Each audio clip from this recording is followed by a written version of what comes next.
ఆంధ్రప్రదేశ్లోనే ఉన్నామా? రాజమండ్రిని తాలిబాన్ తరహాలో పరిపాలన చేస్తూ ఉన్నారు వీళ్ళు. ఈ తండ్రి కొడుకులు ఇద్దరు కూడా ఏం చేస్తూ ఉన్నారని అడుగుతున్నా. ఈ బెదిరింపులు ఇది ఒక్కటే. నేను ఈ బెదిరింపులకు సంబంధించి ఈ ఒక్క ఆడియో, ఈయన ధైర్యవంతుడు కాబట్టి ప్రవీణ్ చౌదరి బయట పెట్టాడు. ఇంకా బయట పెట్టలేని వాళ్ళు ఇంకా చాలామంది ఉన్నారు. వాళ్ళందరి దగ్గర కూడా నేను సేకరిస్తాను. ఏమీ అంత సామాన్యంగా ప్లే చేయొచ్చు, సామాన్యంగా వదిలే పరిస్థితులు ఎక్కడా కూడా లేదు. ఏంటి ఈ బెదిరింపులు ఏంటి? ఆయన మళ్ళీ ఇంకోటి అంటున్నాడు, నీ ఇల్లు ఎక్కడ ఉందో నేను కనుక్కున్నాను. నీ ఇల్లు ఎక్కడో బాబు ఒకసారి ప్లీజ్. నమస్తే అండి. 16 కోట్లేమో వాళ్ళేమో పన్ను కట్టాలి, మాకు కడతలేదు. ఈ పేపర్ మీద ఉంచాలన్నా మూసేయాలన్నా, ఒక ఇండస్ట్రీని ఉంచాలన్నా మూసేయాలన్నా మార్వడిగాడు అంట. వైఎస్ఆర్ ఉండి వైఎస్ఆర్ పార్టీలో కూర్చి మాట వెళ్ళావు, వెళ్ళి ఏం పీకారు? మా మీద కామెంట్ చేశావు. నేను విడిచిపెట్టానని అనుకోకు. కామెంట్లకి పనిష్మెంట్ ఉంటుంది ఎప్పటికైనా సరే. సరే, అది నీకు వస్తాయి సమాధానాలు రెడీ పెట్టుకోండి. డ్యూటీకి వెళ్తున్నావా? వెళ్తున్నాను సార్, వెళ్తున్నాను. విర్రబీగిపోయారు 5 ఏళ్ళు. నా తొక్కలో కూడా భరత్ గడు ఇప్పుడు ఏమంటాడు? తొక్కలో కూడా భరత్ గడు అండి. ఏం చేయగలరు? మొత్తం నాశనం చేశారు పేపర్.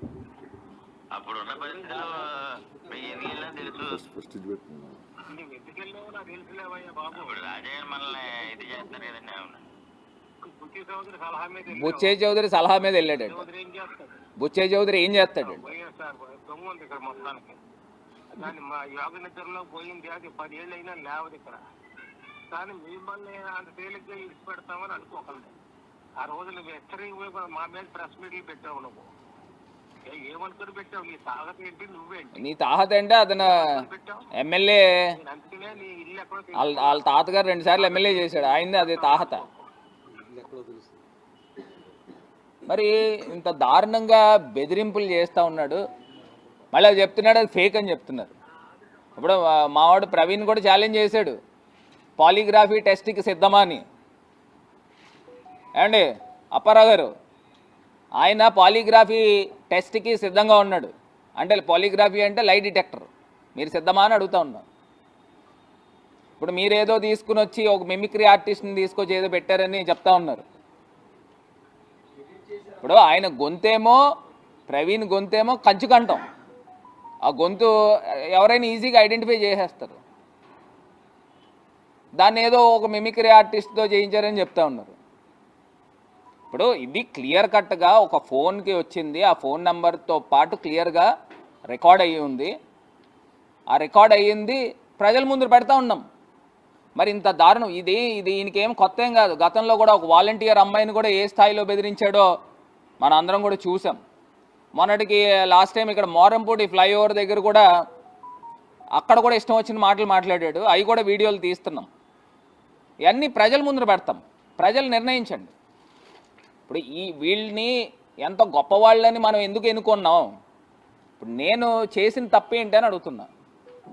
నేను ఇవాళ ప్రజలకి మంచి చేసి ఇగో పలానా నేను ఇది చేశానని ప్రజల ముందు నేను పెట్టాను. ఇప్పుడు నా మీద రకరకాల మాటలు చెప్తా ఉన్నారు.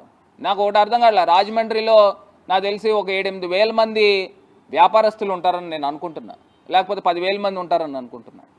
10,000 మంది వ్యాపారస్తుల్లో ఏ ఒక్క వ్యాపారస్తుడైనా నేను ఇబ్బందిని పెట్టిన సందర్భం ఒక్కటైనా ఉందా?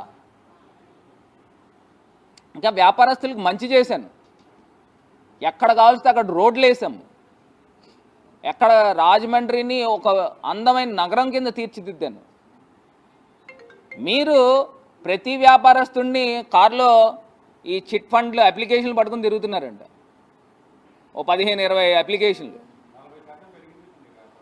40% పెరిగిందంట. ఎందుకు పెరుగుతుందండి? అంటే చంద్రబాబు నాయుడు గారు గవర్నమెంట్ రాగానే ఆ హెరిటేజ్ కంపెనీ ఒక 500 కోట్లు ఎంతో పెరిగిపోయింది కదా, ఆ తరహాలో మీది పెరిగిపోయిందా? అంతే కదా. అంటే నువ్వు ప్రతి చోటకి వెళ్ళి మీరు ఏం చేస్తూ ఉన్నారు, అక్కడ బెదిరించి చిట్లు వేయించుకుంటున్నారు. అంతకుమించి చేసే కార్యక్రమం ఏంటండి? ఇప్పుడు నేను ఒకటే అంశం చెప్తున్నా, ఏ వ్యాపార వర్గాన్నైనా ఇబ్బంది పెట్టిన సందర్భం ఉందా? లేకపోతే రాజమండ్రిలో బిగ్ షాట్స్ చాలామంది ఉన్నారు.